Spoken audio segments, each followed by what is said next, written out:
Serial वसुधा में आ गया है बहुत ही इमोशनल सा ट्विस्ट, जहां पर सा का गाड़ी का हो गया है एक्सीडेंट और यहां पर सा की जान खतरे में है।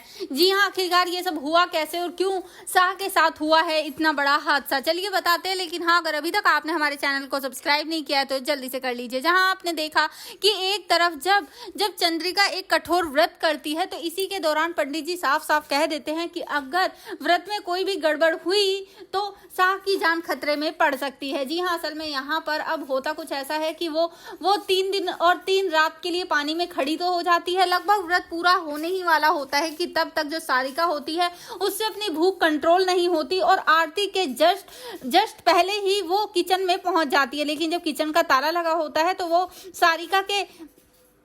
सारिका जो होती है वो बुआ के पास, यानी कि जो वसु की बुआ होती है उसके पास आती है और उससे चाबी छीन कर ले जाती है। जिसके बाद वो किचन में जाकर अब प्रसाद खा ही लेती है।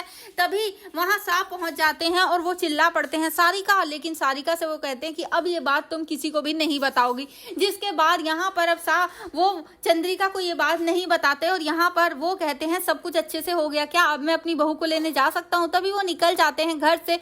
लेकिन यहाँ आंधी तूफान इतने शुरू हो जाते हैं कि चंद्रिका पंडित जी से बात करती है तो पंडित जी बताते हैं कि व्रत में कुछ गड़बड़ हुई है और इसी वजह से सा की जान खतरे में है। तभी यहाँ वो फोन करती है अब सा को और कहती है कि आप वापस आ जाइए, आप कहीं नहीं जाएंगे। जिसके बाद वो कहते हैं कि नहीं नहीं चंदू, तुम परेशान मत हो, कुछ नहीं होगा, मैं अपनी बहू को लेकर आ जाऊंगा। जिसके बाद यहाँ पर सब लोग बहुत खुश हैं कि वसु घर में लौटने वाली है। दूसरी तरफ वसु भी तैयार है, बहुत खुश है कि वो अपने ससुराल जाएगी और फाइनली चंद्रिका यानी उसकी सास उसे अपना लेगी। लेकिन ऐसा कुछ नहीं होने वाला है, क्योंकि यहाँ पर जब वो रास्ते में जा रहे होते हैं उसी दौरान वहां पर पहुंच जाती है अब करिश्मा अपनी गाड़ी के साथ और साथ ही उनकी गाड़ी में टक्कर मार देती है और तभी सा की जो गाड़ी होती है उसमें आग लग जाती है और वो खाई से नीचे गिर जाती है। तो मतलब कि सा अब नहीं रहे हैं और ये जब सब जानने के बाद अब चौहान परिवार पर बहुत ही बड़ा काला बादल छाने वाला है। जी हाँ, अब देखना इंटरेस्टिंग होने वाला है कि आखिर कैसे वसु और देव सब कुछ संभालेंगे, अपनी मासा को संभालेंगे और परिवार को संभालेंगे। तो भाई आप हैं कितने एक्साइटेड, क्या आपको भी लगता है